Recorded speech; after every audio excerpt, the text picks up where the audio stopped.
O presidente dos Estados Unidos volve reprender o goberno español. Nunha entrevista a un xornal norteamericano, Trump acusa a España de perdedora e de non xogar en equipo. No Líbano, Israel ordenou desaloxar 4 barrios e continúan os ataques sobre Irán. 40 infraestructuras militares en Teherán recibiron bombardeos hoxe. Neste telexornal imos entrar no centro de saúde máis moderno de Galicia. Está en Vigo e inclúe servizos de fisioterapia, nutrición, odontoloxía ou saúde mental. Alfonso Rueda di que é unha referencia para os centros de saúde que están en deseño ou construción. O luns comezan xa as primeiras consultas. Volveu a chuvia e con ela os accidentes. Foi un día complicado nas estradas con sinistros como este en Piñor, en Ourense. 3 membros dunha familia están feridos despois de que o seu coche batese contra unha casa. Ter un animal exótico como mascota non é o máis habitual. Hoxe coñecemos a Rudiña, un papagaio femia cun vínculo moi especial co seu dono. Tanto é así que conta con armario propio con traxes confeccionados polo seu propietario. Comezamos. Boas noites. Novo reproche de Donald Trump ao goberno español pola súa postura na ofensiva contra Irán.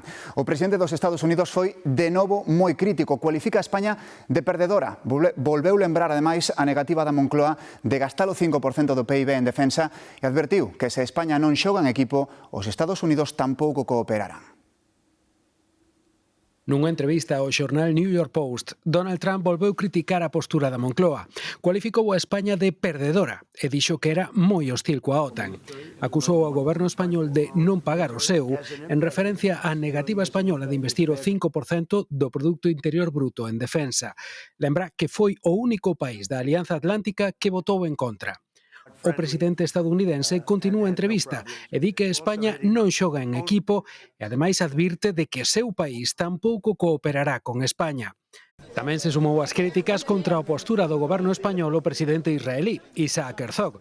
Afirmou que España está a xogar un papel extraño e incomprensible en Irán e acusa de incumprir as súas obrigas coa Alianza Atlántica e máis a Unión Europea.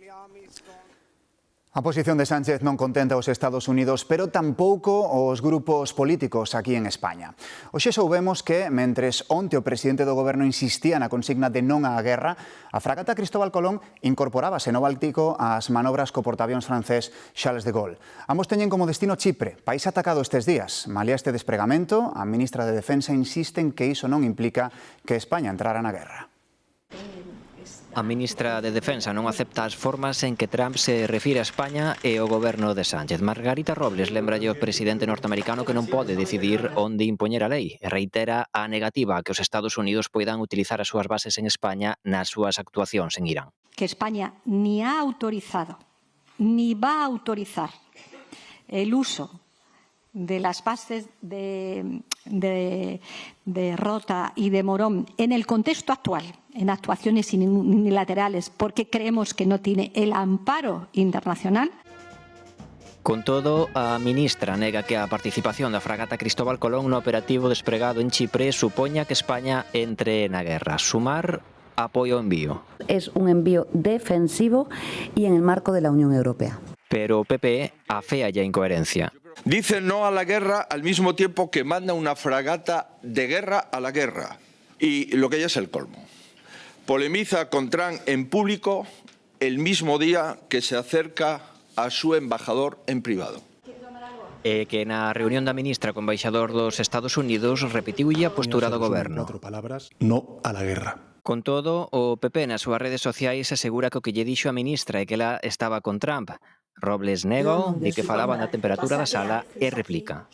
Debería darle vergüenza en un contexto como el que estamos viviendo. Nunca antes as relacións diplomáticas entre ambos os dous países atravesaran un momento tan delicado. Tamén incorpora medios de guerra ao Reino Unido. Enviará 4 avións máis a Qatar. Anunciou no hoxe o primeiro ministro Starmer, que tamén confirmou que o dron que alcanzou a base británica en Chipre hai 3 días non foi lanzado dende Irán. Dende a OTAN, o seu secretario xeral, Mark Rutte, fai balance. Di que os aliados están unidos nesta guerra.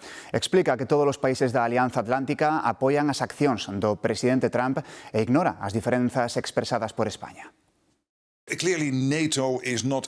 Obviamente, a OTAN non está involucrada directamente, pero os aliados están a proporcionar axuda clave.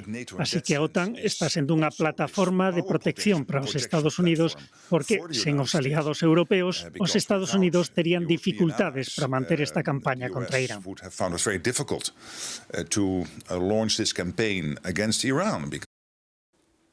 A voz máis discordante da OTAN está sendo España. Así cun chío, Irán felicita a actuación de Pedro Sánchez pola súa declaración do non á guerra. Nos Estados Unidos alertan de que recibir felicitacións do réxime iraniano significa que España perdeu o rumbo. Sobre o terreo, máxima tensión no sur do Líbano. Israel emitiu unha orde inédita para desaloxar 4 barrios das aforas de Beirut ante un ataque inminente nesa zona considerada un dos bastións de Hezbollah. Última hora en Beirut, Marcos Méndez.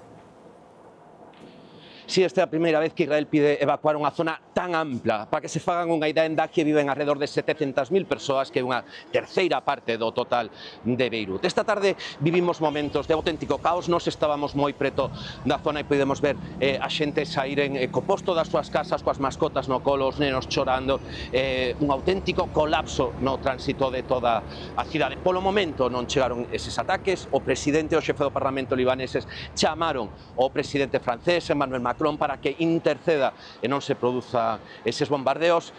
Ademais, a orde de evacuación israelí exixe aos cidadáns libaneses moverse cara ao norte, cara a Trípoli, e amenaza con atacar calquera movimento ao sur desta capital. Esta noite, máis que nunca, todo Beirut estará moi pendente do ceo. En paralelo ao Líbano, a defensa de Israel continúa atacando Irán. Este xoves bombardeou 40 infraestruturas militares na capital, en Teherán, entre elas o cuartel xeral da Unidade Especial do Exército. Este mapa marca todos os ataques que os Estados Unidos e Israel lanzaron sobre o país nos 6 días que van de guerra. O exército norteamericano di que alcanzou xa máis de 2.000 obxectivos estratéxicos. A cifra oficial de falecidos no país supera os 1.200. Irán mantén o contraataque sobre territorio israelí e reforza a súa estrategia de estender o conflito por todo o Golfo Pérsico. Este xoves atacou unha refinería en Bahrein e un petroleiro norteamericano fronte á costa de Kuwait, o que supón unha escalada nas ameazas aos buques comerciais que cruzan o Golfo. A tensión traspasouse ademais por primeira vez ao Cáucaso, despois de que varios drons impactaran contra o aeroporto de Azerbaixán e contra unha zona residencial. O goberno azerí responsabilizou do ataque ao réxime dos ayatolás, que eles negan, e anunciou que prepara unha resposta a este bombardeo. Unha das consecuencias económicas da guerra é a suba do prezo do petróleo, que se nota e ben no que pagamos para encher o depósito do coche. Desde que comezou o conflito, o gasóleo subiu 15 céntimos de media, Demetrio. Sí, de feito, hoxe encher un depósito medio de 55 litros de gasolina supón un gasto de media en toda España por riba dos 80 euros, de diésel ao redor dos 79 euros. Algúna das estacións de servicios que hai en Galicia, como decíamos, xa están ao precio do 1,70 o litro de gasolina. Sabíase que os precios dos carburantes iba a experimentar unha suba e agora a dúbida é saber onde está o límite, se nos achegaremos a eses 2 euros que se experimentaron cando foi a invasión de Ucraína. Unha situación que agora mesmo os consumidores aceptan con resignación. Grazas, Demetrio. Tamén os empresarios piden reconducir o desencontro entre o goberno de Sánchez e os Estados Unidos. O Executivo, mentres, pensa en medidas para paliar danos na economía. A ministra de Traballo compara o escenario actual co da pandemia e fai un chamamento á tranquilidade. Yolanda Díaz asegura que o goberno está preparado. Tenemos muchísima experiencia, créanme, y por tanto ya lo hemos hecho y lo vamos a volver a hacer si es necesario y ojalá que no sea necesario. Ante una guerra que es ilegal mantenemos nuestra posición, pero sí estamos preparados para tomar las medidas que sean menester. Sindicatos e patronal reuníronse coa ministra para acordar medidas. Os empresarios advirten que o pulso cos Estados Unidos non beneficia os intereses de España. Que podríamos llegar a tener no solo una escalada en la energía, sino también incluso un problema con la energía. Y digo un problema con la energía porque bueno, yo espero que eso no pase, pero efectivamente dependemos en un 30% en estos momentos del gas de Estados Unidos. Lo que pedimos al gobierno es, bueno, pues pues que sepa conducir esta situación. Os sindicatos creen que é coa Unión Europea e non tanto coa OTAN con quen debe aunar posturas o noso país. Nuestro destino es el destino de los países de la Unión Europea y ahí creo que es donde tenemos que encontrar los elementos de protección necesarios en un conflicto que lo que sería importante es que se acabe cuanto antes. Na investigación polo accidente mortal de Adamuz, hoxe coñecemos que a xuíza reprendeu o Adif por cambiar un tramo da vía no lugar do suceso sen avisar a tempo, fixo un día antes. Advírtelle que é necesario pedir autorización xudicial e facelo como mínimo con 2 semanas de antelación. Esta é a segunda chamada de atención ao Adif despois de que retirara material do lugar do sinistro sen permiso. No accidente de Adamuz faleceron 46 persoas. Aquí na casa, Vigo contará a partir da vindeira semana cun novo centro de saúde que vai dar servizo a 1 de cada 7 veciños da cidade. Permitirá reforzar a atención pediátrica e a saúde mental. Olimpia Valencia comezará a funcionar o luns.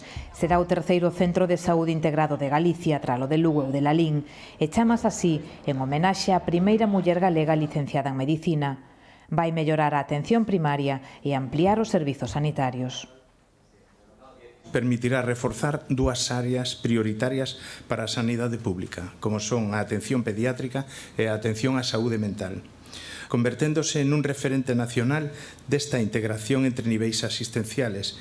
42.000 vigueses serán atendidos nestas instalacións, un edificio moderno onde antes estaba a Audiencia Provincial.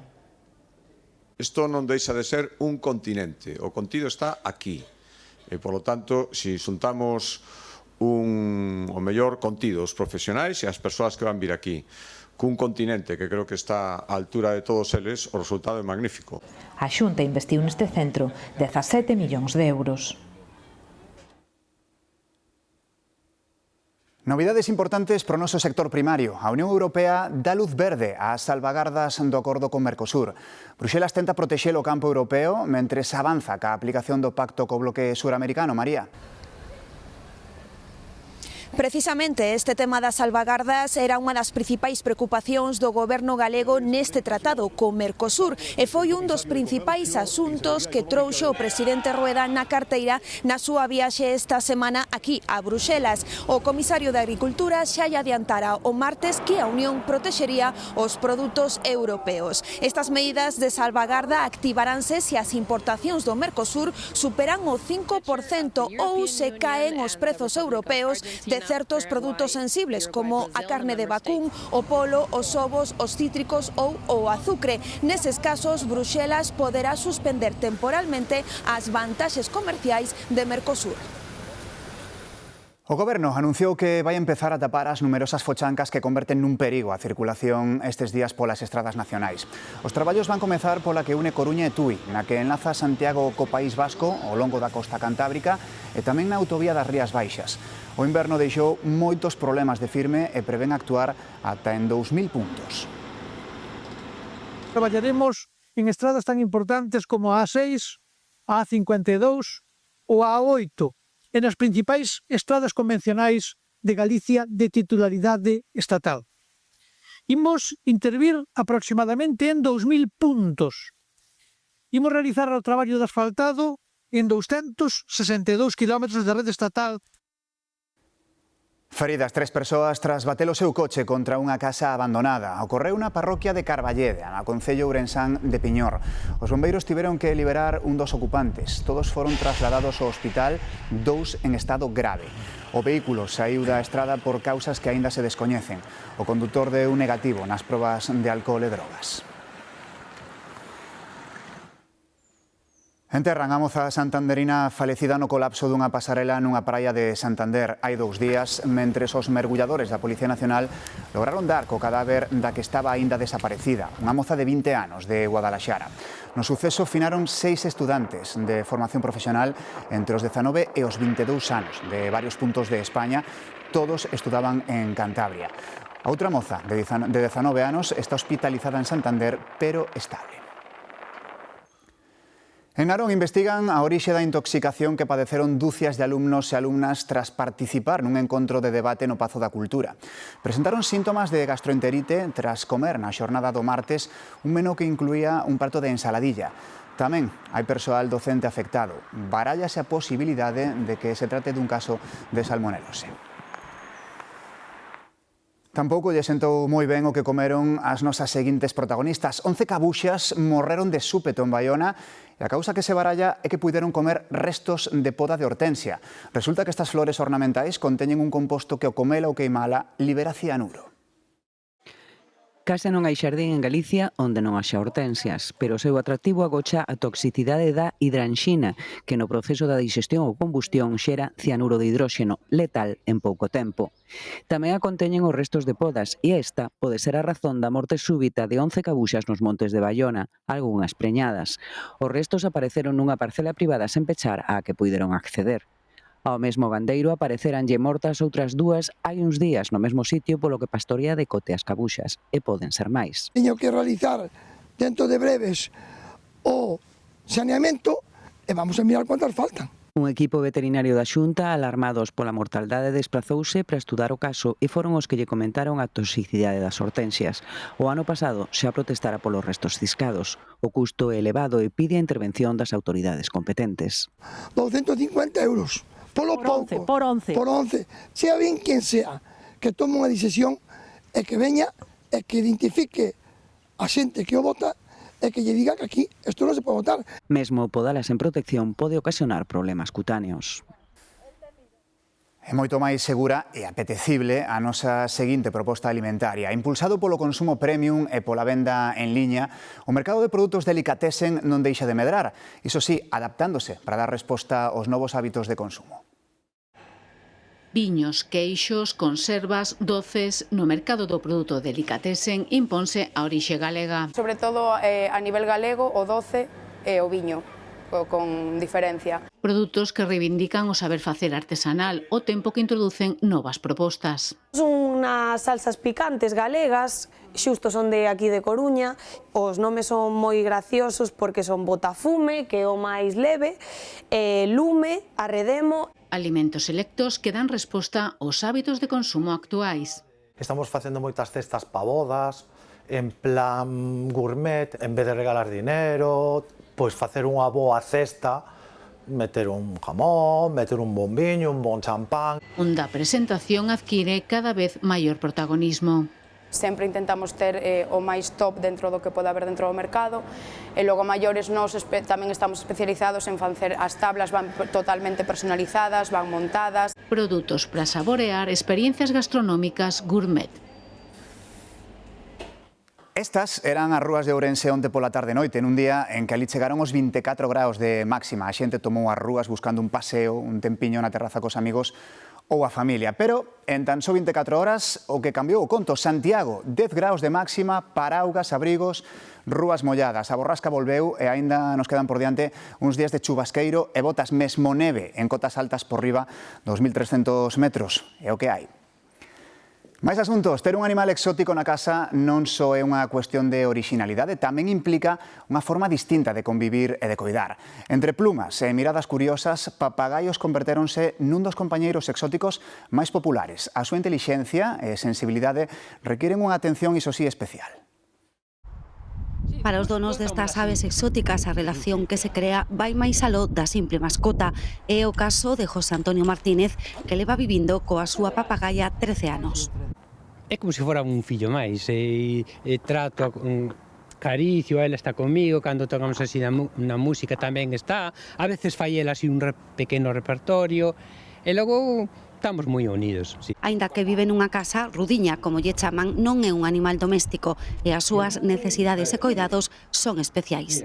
Sí, para prevenir os ácaros e todas esas pioquillas tal, con vinagre de manzán, 2 tapuciños e o lavado, onde lavamos as mans, encheono de agua con agua templadiña.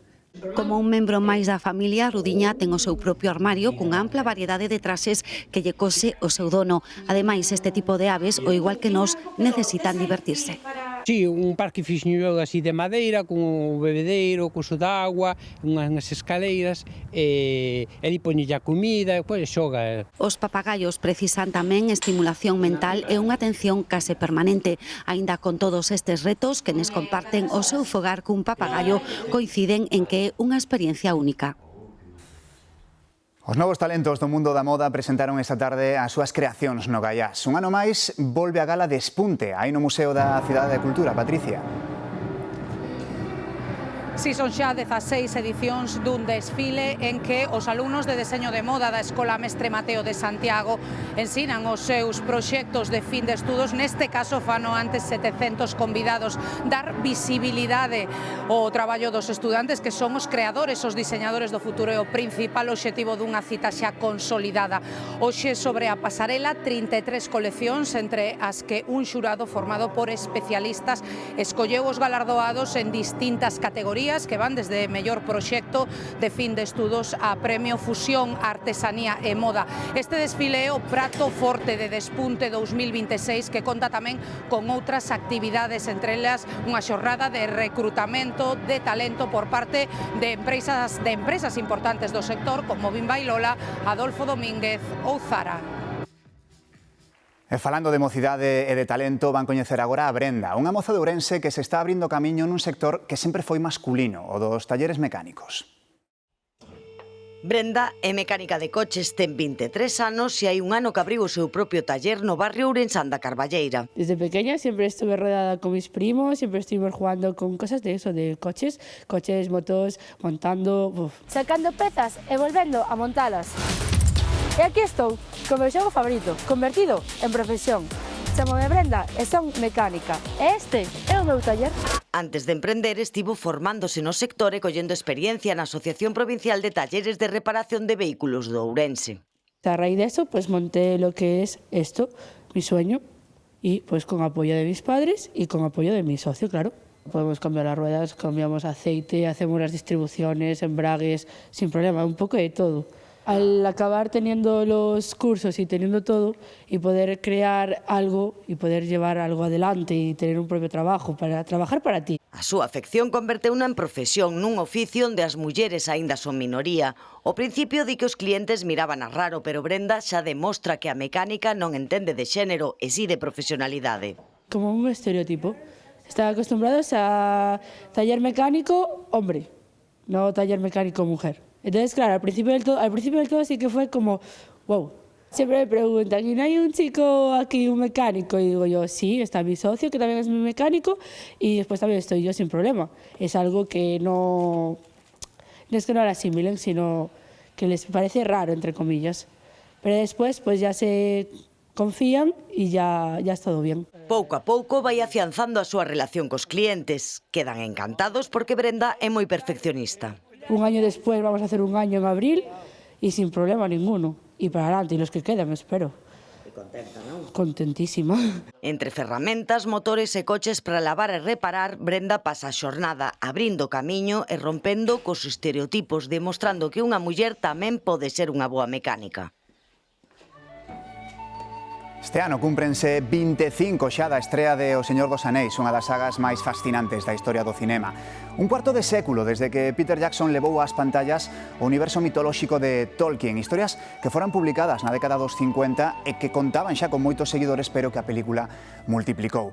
Non só foi un éxito de público, as 3 películas da triloxía teñen 17 premios Óscar. Bo traballo lles custou. Durante a rodaxe, Viggo Mortensen, o personaxe de Aragorn, rompeu 2 dedas do pé pateando un casco dun orco. E Orlando Bloom, o arqueiro, fracturou unha costela logo de caer dun cabalo. Técnicamente, a peli pasou a historia. Foi unha revolución que sentaría as bases doutras como Avatar. Referímonos a técnicamente o que conseguiron co personaxe de Gollum, o de O meu tesouro. Feliz noite. Ata mañá.